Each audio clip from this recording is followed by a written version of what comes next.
For 3 decades, the Melbourne Fashion Festival has shaped the way Melbourne sees itself and how the world sees Australian style. I'm Belinda Coates, and The Connector starts now. Today I'm joined by Carolyn Ralphsmith, CEO of Melbourne Fashion Festival, to unpack where fashion is heading and its impact on business, culture and the future of Melbourne. Oh, fashion. It's the week of fashion this week, so I'm wearing my favourite Australian designer just for you. Who are you wearing today? I am actually wearing a Vicetta Wang, a beautiful local Melbourne designer who is actually part of our emerging designer cohort, and beautiful gowns, and so I'm wearing a beautiful gown of hers. I'm not going to lie, I get a little bit anxious when I'm going to hang out with you because I always think, what am I going to wear? I hate that. That's not how it's meant to be. We should all just be dressing up to please ourselves. Oh, I love that. I love that. And we will come back to it, but you are very passionate about people being themselves and embracing inclusivity. So let's come back to that towards the end of our conversation. But let's talk about Melbourne fashion. So this year marks 30 years of the festival, with the theme being fashion as a spectator sport. What does that mean to you? So the reason we actually landed on that theme is that I struggled when people were trying to understand the difference between Melbourne Fashion Festival and other fashion weeks around the world. And the big difference is that we are very truly a consumer festival. We're not putting single designers out on the runway to then find a retailer to pick them up and hopefully sell. We are inviting consumers in, we have group shows, and we give all the designers a free opportunity to show. And our revenue comes from both the consumers paying for tickets, sponsors sponsoring us, as well as a suite of different areas where we can actually engage the consumer through food and beverage. So it's a real consumer experience, and so effectively it's like a sport, and being in Melbourne it's a bit like a sport and that analogy. And so the designers are the heroes, the industry participants are the heroes, and we're all watching and cheering them on just as you would as a sport. Oh, it's such a special time celebrating fashion, art and also embracing sport. Since the first festival in 1996, how do you think Melbourne's style has changed since back then? It's such a good question. I think Melbourne has really grown into itself and is far more confident. I think Melburnians are far more confident to wear what they think is good, but also to be bold and creative and innovative and not necessarily follow, not necessarily look everywhere else and see where we can copy. And I'm not sure 30 years ago we were exactly doing that, but I know now we really, really embrace it. And they're just, there's so many wonderful, deeply creative and innovative designers, and so many consumers that want to support them. So you definitely think Melbourne is leading the way, though not that we're competitive about other cities in Australia, but do you think Melbourne would be leading the way? I think Melbourne is so Melbourne that I don't even know that we're in the same race. I honestly think, and I have said this recently, I will often go to a friend's birthday party or something in Sydney, and I take something that I love, and I walk into the room and I do feel a little bit different. I love it, but it's much more creative, and I think it's very much embraced by Sydneysiders, but there's not that same sense of boldness. So I think Melbourne is really, really its own space. And if push came to shove, of course I do. Of course I think Melbourne is leading the race, whatever race that is.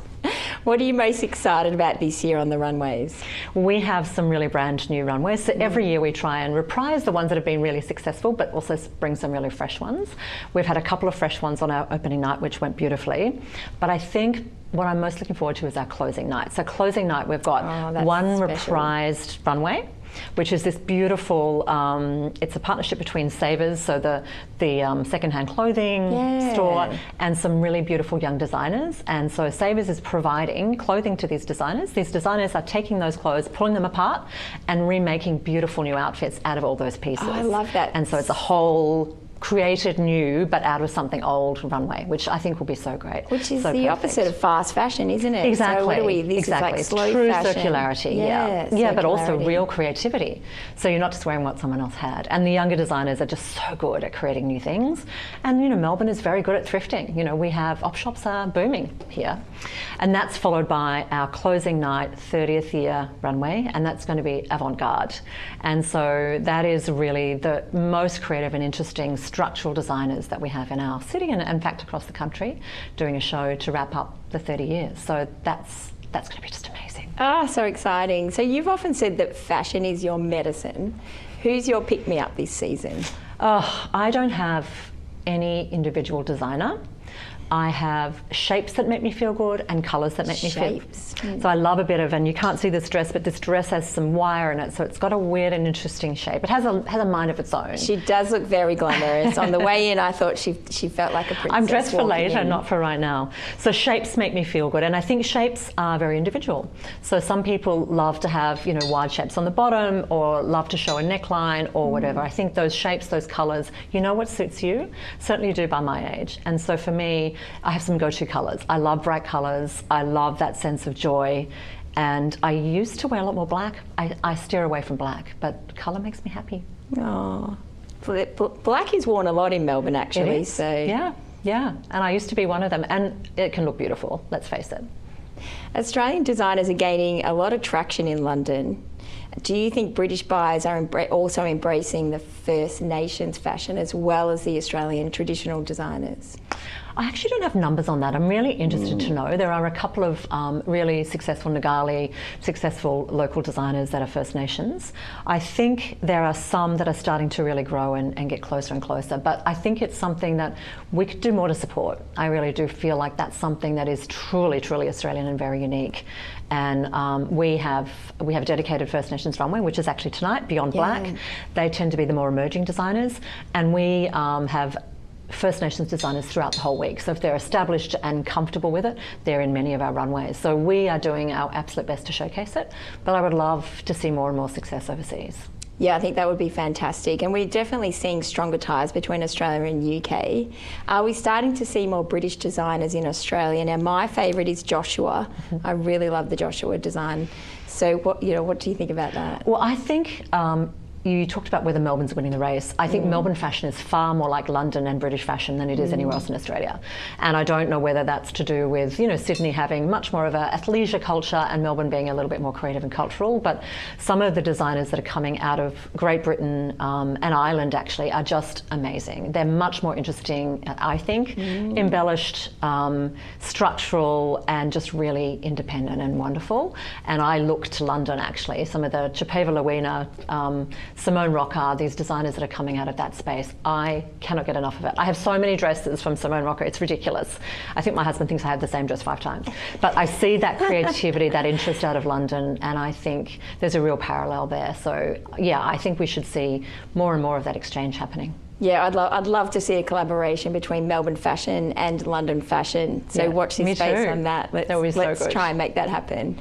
But definitely fashion has been changing over the years, and particularly with COVID, I think we started to see more of a casual look coming into the workplace. But now we're starting to see the pantsuits coming back. How do you think COVID changed us, or did it change us back? I think that COVID changed the way we work, but I think what's come back a lot is people want to get dressed up. And I think the Fashion Festival is obviously, we have 6 nights, every night has a different runway, and the degree to which consumers are embracing and walking in totally dressed, to the nines for every single runway, there's such an excitement to have something to dress for. And I don't think that was the same immediately after COVID, but I think now there's a real desire to dress for things and fun and stuff. And so while we might be more relaxed at work, I think there's still a real hunger to dress up for a variety of different things, different colours, different moments. Well, I think we'd all love to dress up like you right now, because you absolutely look amazing. Thank you. One of the some stats that I was looking at is that fashion employs over 140,000 people in Victoria, which is more than the wine industry. Correct. Yeah. And I wondered whether in a powerful position as the CEO of Melbourne Fashion Festival, are you able to influence the policymakers to help them see how serious the fashion industry is for our economy, or are they seeing it already? I hope so. So we work closely with the Australian Fashion Council, AFC, that is probably more in that policy alignment space. But I think us being able to provide such visibility and direct economic benefits. So on our runways, you can buy anything on the runway through a QR code. So we directly drive economic benefit to the designers and also to the state, because we try and get a lot of tourists in as well. I think together we can really try hard on that. I have to say it's really hard. It's really hard, and I don't know whether it's because there's a lot of women in the industry. I hope not, but it is difficult. It is that nexus of creativity and industry. It's not just industry, and I think helping people see that it genuinely is important. It is a huge opportunity for growth, but also a huge opportunity to support women. Like 77% of the workforce is women, I think. I think we need to do better, and I would love to be part of that solution. Yeah, is there anything we can do to connect venture capital to the creative founders? And you mentioned it's a high number of women, and traditionally women are the lowest supported in venture capital. So, you know, that's probably causing a bit of a stick. Is there anything we can do to make that Maybe we can better? do like a fashion incubation process, or a Shark Tank for fashion, or something like that. Yeah. I'm sure there is, actually. I'd love to be thinking about that. I think we need Melbourne Fashion Festival at MIPIM, actually, which is the largest real estate investment conference in the world. It's coming up soon. But I think maybe we could bring the fashion there and attract some of those global investors. There you go. Just a final question for you, and something that I think you've been really passionate about, and something that I've been really, you know, excited and proud to see over the years, is the focus on inclusivity at Melbourne Fashion Festival. So can you talk us through a little bit about that before we wrap up? Yeah, it's again, we're a consumer festival, and we provide the opportunity free for designers, but part of what you have to do is reflect the market that you're selling to. And our market are not all size 6, they're not all size 8. They're not all white women. And so we have very, very clear guidelines as to the percentage and representation that we have of all cultures, of all backgrounds and all sizes. And there's no choice. And we make that selection of the models, and we make that selection as part of how we choose the designers. So it's incredibly important to us, and we're very proud of the results that we've got there, and to be really supporting cultures, and particularly sizes and ages, actually, and making sure that we represent the community that we're, you know, engaging with. Well, I absolutely love it, and I love the Melbourne Fashion Festival. Thank you for all the work that you do, and I'd like to actually dedicate this episode to a friend of ours who lately passed, who did a lot of work for Melbourne Fashion Festival, and that's Shiva. So we dedicate this to him. Yeah. Thank you so much for joining us, and good luck with the rest of the festival. Thank you. And that's the program for today. This program has been brought to you by Harper B. This is Ticker, and we'll be right back.